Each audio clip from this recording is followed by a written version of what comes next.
I want to thank my audience that have given me feedback over the last video. I have worked on it, and I think we've gotten better at this. Now, I want to work with people. I want to make sure that my audience knows that that's what I want. I don't want to just be here sitting here telling you, like, you need to do this and this and this and this.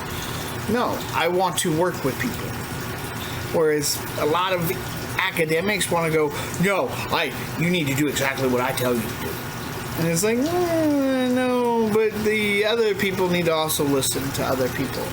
And we need to work together as a team. And that's what hopefully I'm showing you guys right now, that I'm legit. That I am trying to show you that I am listening to your concerns, your thoughts, and I am working on improving. If we're not improving ourselves, then what are we doing? There's somebody that's trying to belittle me, tell me how stupid I am, and I don't live up to society standards. Whereas I've got somebody else that's talking to me about a video I did before, and about empathy in animals and humans, how that actually works, which applies to this video, this Vox. So we're reacting to Vox Are Zoos Bad. Now, I'm a reptile keeper. I'm an actual scientist. It's important, empathy and stuff. So we're going to get into that. And I'm going to show you some things. But Are Zoos Bad? And Vox is a fantastic YouTube channel. They do fantastic reporting on things. And I think that's amazing what they do. I honestly have just the utmost respect for Vox. And this small video just has such impacts on the way we're thinking. And these are things that I'm actually working on my channels, especially with like psychological studies in herbiculture. Empathy is one of those things I'm trying to test. And it's quite fascinating. A few months ago, we got this question from one of our subscribers, Gurav. When I was a kid, one of my most favorite things to do was to visit a zoo, but as I grew older, I came across evidence to the fact that animals in zoos often suffer from boredom. Was the younger version of me wrong? I wanted to dig into Gurav's question, in part because, as a parent of a young toddler, zoos are very much a part of my everyday life. Yes, zoos can create boredom and often mental health issues in animals. It's not a great thing. As a keeper, it's something that we need to keep in mind when we actually keep these animals. I take my bearded dragons out for walks with a stroller so that they can actually get outside and be more mentally healthy as well as physically healthy. And it's wonderful for my mental health. It's really something that we need to be concerned about. But yes, as a matter of fact, there is some Jamaican iguanas from the St. Louis Zoo. Now, going over a mass amount of time, over a year, I seen when you go in like January, there's not too much action. There's really nothing. Animals really look quite sad for the reptiles. And then when you go in April, May, June, it's a totally different story. Animals are so much more active because they're sensing the stuff around the building, the actual atmospheric pressures and stuff. But the Jamaican iguanas never seem to change. And I'll show you that. There's something about these Jamaican rock iguanas that just... there's something sad about them. And I look into its eyes and I just think, wow, these guys are really sad. Yeah, they don't come across as the best. It's one of those things. It's important to note that. I'm going to have more people on that know more about this topic, and hopefully you guys will stay with me and we'll actually figure this out. My kid happy, and most zoos market themselves as a force for conservation, protecting endangered species and making us humans better stewards of the planet. But then there's that evidence Gurav mentioned. videos showing what zoologists call stereotypies, repetitive behaviors like hair pulling, tongue flicking, bobbing, and swaying that indicate understimulation and stress. All of this left me with a couple questions. What are zoos doing for humans and for animals? And are they doing what we want them to? My first call was to Susan Clayton, a conservation psychologist whose job is basically to go to the zoo and spy on people. We watch people and we listen to people and, pay attention to what they say. Parents will use that as an opportunity to talk to their children about how it's important to try and keep species from going extinct. But something much more concrete and more simple also happens. Susan and her colleagues noticed that around primates in particular, visitors will frequently imagine themselves in the animal's place. They might speak as if they were the animal. What are these people looking at me for? So you are temporarily imagining what it would be like to be the animal. It does open the door to a greater empathy and concern. Susan is describing an expansion of what philosophers call our circle of empathy. We might start by only caring about our family and close friends, but we can extend that circle to include other people and even other species. I was just wondering if that kind of resonates with you as far as, thinking back to your experiences in zoos growing up. Yeah, absolutely. Sometimes they would even allow us to feed giraffes. We were allowed. That's interesting. Yeah, as a kid, you start to look at them and stuff. I read her paper, and it was quite fascinating. One of the things that she said was that when people see the animals in cages, it's like, are they, because the empathy slips away because the animal's in prison. So this is something we should look at when we're actually keeping in our own houses, that if our animals look like they're basically imprisoned, the people around us start actually less than a live animal, something with thoughts. And this is something I try to do on my channel, is actually explain some of the behaviors and stuff. Do reptiles turn on a dime? No, they actually often have a delay. Do reptiles think in 3D? Yes, they do actually. It's quite fascinating that if this is something you'll see some of us want to get through. And I mean, you think about it as, okay, so breeders that do rack systems, maybe they kind of have to do rack systems also for a mental capacity's sake. That it's, well, I have to get rid of the animal, so I need to see the animal not as an animal, but as a product. While as a keeper, it's like, no, the more we give life to the enclosure, not just the animal, but the enclosure, and we make it more realistic, and we see the animal's actual behavior, that it becomes a living system that we can actually relate to and empathize with. It's quite fascinating of a thought. And these are things I talk to people about. So come and join my group, and we work on this, because empathy is something that we need. And this empathy with animals. So maybe zoos help us feel more empathy for animals. But is that enough? Emma Maris is a science writer who spends a good chunk of her book, Wild Souls, trying to answer this question. Do the benefits of zoos to wild animals and to conservation outweigh any minimal amount of discomfort or unhappiness that the animals in the zoo might experience? Talking with Emma convinced me that instead of just looking for pros and cons, I should look for evidence for two claims. That keeping animals in a zoo somehow helps wild populations thrive, and that visiting them has a measurable impact on human attitudes about conservation. Like I just said, the way we keep them, apparently, according to the one, actually does have an impact on our attitudes towards the animals themselves. Keeping them should be just as bad as zoos, but actually when you have private keepers that are not under these regulations, you can sometimes see them go the extra mile, actually go far beyond what a zoo would, because they can, and it adds to their personal lives. Now, do zoos help with wild populations? There was a book written in the 60s called The Invisible Ark.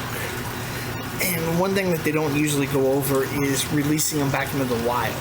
This is a really interesting question, because you have rescues who actually do wild animal rescues, and they don't send things back to captive stuff. They go back to the wild.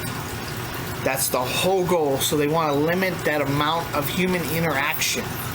While we see in our industry, there is actually interactions that animals take with humans, and it changes that they probably can't be released back into the wild. My bearded dragon, Calm Fancy, when I put him in the basket of the stroller or a Walmart basket, what happens is he gets so comfortable that dogs can even walk right up to him. And he'll do nothing. He doesn't care. It means absolutely nothing to him anymore. He's not scared. That's a problem. I'm like, yes, there's something I need to work on with you, buddy, so I can't ever return you to the wild. You can't anyways, because Australia, but besides that, it's just one of those things. And this is quite literally interesting to me, and I think it's a lot interesting to a lot of people that we don't hear enough, that these are not wild animals. But my thinking is, how do we get there? How do we get to the next step? And that's where I'm bringing on people to talk to them. Lucky for me, Emma had already spent a lot of time looking into this first question. The idea that zoo animals are a sort of backup or reserve, that sounds reasonable, right? Basically, if a species was about to go extinct, we could replenish their numbers with these reserve animals who had spent their lives in zoos. The tricky part about that is that for a lot of species, especially the bigger, more cognitively complex species, putting them back out into the wild is incredibly difficult. The key to knowing which ones can actually be released is a concept called cognitive complexity. A good way to think about it is to look at how long it takes for a particular species to learn skills in the wild. Orangutans stay with their mothers for up to 9 years. It takes elephants the same amount of time to learn how to function as members of one of the... What I find interesting about this is it goes to nurture versus nature. And come to find out, nurture's a lot more important. So the way that we behave around our captive animals matters. The way we try to respond to their communications matters. It actually shows up in that they actually try to communicate even more. Because if you look at it as a relationship, then you will see that these animals respond. And the more they feel like they're being heard, even if they can't speak, they still are doing things to respond, to try to communicate with you. I want this. I desire this right now. It's never going to be as complex as us, but you still see it even in reptiles, and good keepers notice that, and the more you react to it, the more that they'll actually try to communicate more. And so the more satisfied both parties are in the relationship, just like any relationship. The most complex social groups in the animal kingdom. Orcas stay with their mothers until age 13. For lions, polar bears, and gorillas, it's at least 2 years. Once you realize how much these cognitively complex animals have to learn to survive in the wild, it makes sense why the ones you see in zoos could never join their wild cousins. This idea of cognitive complexity was just like really game-changing for me as far as like understanding why so few zoo animals are like able to be out in the wild. When you were talking about this, like I had a few examples in my head. I remember seeing a footage of a baby gazelle that cheetahs often hunt. So the mother would, capture the baby gazelle and let her cubs, go out and finish it, like kill it. This is very hard to replicate in a zoo. For comparison, the California condor only needs 180 days to learn how to survive after hatching. And a program to save them from extinction by breeding them in zoos and releasing them in the wild has been a huge success. But these programs are incredibly rare. According to the Association for Zoos and Aquariums website, there are approximately 8,700 species represented in zoos around the world, and just 117 reintroduction programs. This sort of notion that someday they're gonna be like, oh, we ran out of elephants, let's get all the ones from the zoo and just pop them out into Africa and Asia. Like, that's not gonna happen. They're never. What she just said, I think, is an interesting point, because she's right. You really can't put most of them in the wild. And kind of a pipe dream is to try to understand how we can utilize them and cohab ourselves with them. So I have friends that because of how much I talk about them and how much I talk about the actual fact that they're not just wild, nonsensical animals, that they actually have thoughts and desires and so on, that they come to me and go, dude, I was going to bring these, like I was looking at these lizards that I have living in my walls, but I decided not to because they're eating the bugs. And I named him Fred. I'm like, so that guy is literally empathizing more with it, not necessarily empathizing every bit that they could, but they're still doing something. And I think that's quite fascinating. We can look at the fence lizards. There's actually some medical stuff with them. The hellbenders, we're going to have Jeff Brigler on from Missouri Herpetology, our herpetologist. Their canaries in the coal mines are hellbenders. If the rivers go toxic, hellbenders' populations go down.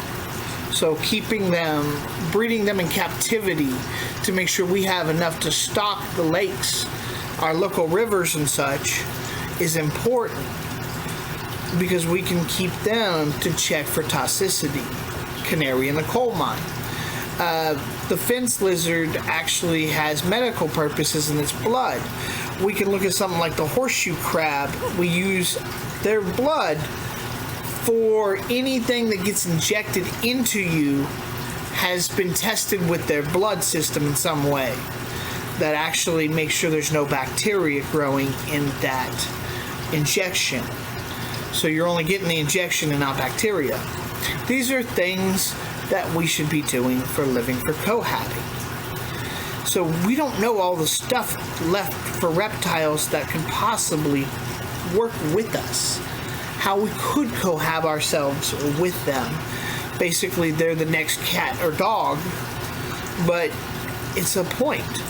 And at this point, I don't know enough about every reptile in the world, and so we're trying to get people on to do that, to talk a little bit more about this subject, about how we might cohab things in the future with us. So they become our pets, but yet we grow with them as a species. And honestly, as captive bred, we've kept species alive, like the axolotl literally has like one lake left in Mexico, and they're super endangered, but yet breed like crazy in captivity. So we've kept them alive, and we don't fully know what we might actually be able to accomplish with them because there's not enough work being done in that area, and this is something we need to work on. But I love this. We're never going to let them out. They're going to die in those zoos. For cognitively complex animals, it's really hard for me to see the benefits, and the drawbacks seem pretty obvious. But what about the second item on the list? Does visiting the zoo make us more conservation-minded? One study gave visitors a survey when they first got to the zoo and asked them to write down actions they could think of that would help save animal species. Then had them do the same thing after they'd visited the exhibits. Slightly more people mentioned recycling, responsible purchasing, and diet choices, but the share of visitors who mentioned habitat protection actually decreased. So I really didn't find much evidence that zoos in their current form do. One issue that I have with the zoos and stuff like this that I think is important, the fact that when we're talking about empathy, that zoos market themselves as safety, as we keep these animals, so we're protecting them in the wild and so on and so forth. Well, the human condition is often, well, if somebody else is doing it, I'm fine. That's a human condition that often you see. So if the zoos are protecting these animals in the wild, we don't need to. I'm sorry, that's just something we need to work on. I'm very interested to hear how we might actually achieve that. And so that's why I'm trying to have people on. Do much to help wild populations or change people's attitudes and behavior. But what if we could imagine a different kind of zoo? My initial question was, do the benefits of zoos outweigh its cons? But now, after listening to this... Okay, so like we talked earlier, if the animal's imprisoned, it's hard to empathize with them. So if we're keeping these animals in captivity, and we're going through the knowledge of learning their actual habitats in the wild, how we could replicate that in captivity, then it's actually increasing our empathy for the animals and their habitats. This is why you'll probably see a lot of people who actually talk about the actual keeping of these animals properly, not necessarily in rack systems, probably have a little more empathy towards conservation. And I think that's something that we need to think about a little bit more. And this is also why I'm doing the herpetology studies, the psychological studies in herbiculture. And the evidence that you have provided, now I feel that we must assess each species individually. If zoos stopped breeding cognitively complex animals for captivity and then released those they have to wildlife sanctuaries like this one in Tennessee, they could devote more time and space to threatened species who can successfully be released into the wild. Sometimes these are turtles or fish or... Like I said, the hellbenders are a great example of this. Breeding in captivity, releasing them back in the wild, but they serve a purpose as well. Now, understanding all of this, I really like the way they're going with this, but your problem with that is you need to have money. And without people being empathetic, how do you get that money? And that's where zoos might actually be the better option sometimes, maybe not. It's really a tough subject, and like I said, that's why I'm trying to have people on that are doing better work than I am in this exact field. I am a chemist, not a biologist, so we're working on this, trying to figure this out. I'm asking other people to work with me. Freshwater mussels, right? Like these are not necessarily your big blockbuster mammals. To satisfy our very real desire to see and hear and connect with non-human creatures, we might need to extend that circle of empathy in a different direction. So we see squirrels or robins or pigeons and we're like, meh. But actually, the more I learn about these animals and insects and the plants that are in the city, the street trees, like the more fascinating I find them. Do you think we could design zoo experiences that people would want that are based on these different species? I used to love going to zoos and seeing the big animals. I mean, not having them around would be kind of sad for the younger version of myself, but I think I have changed, and that's because of education. And what they're saying is interesting to me, because this is what it should be about, working together. Like I've said over and over again, I apologize for repeating myself, but actually working with zoos and keepers does help. And that's why zoos should be particular about who they work with, but these are signs on who you should work with. It helps. And what's lovely about what I'm doing is the fact that I'm showing you the study on empathy and creativity and who we are that actually keep reptiles. We're not insane. It's actually quite awesome. And so we're working with that empathy also in mind. And so you can see in real time how that grows and shrinks. And so we can take away from that. Hopefully there's a lot to learn at the end of this study that I'm doing. I think people can also change if we educate them.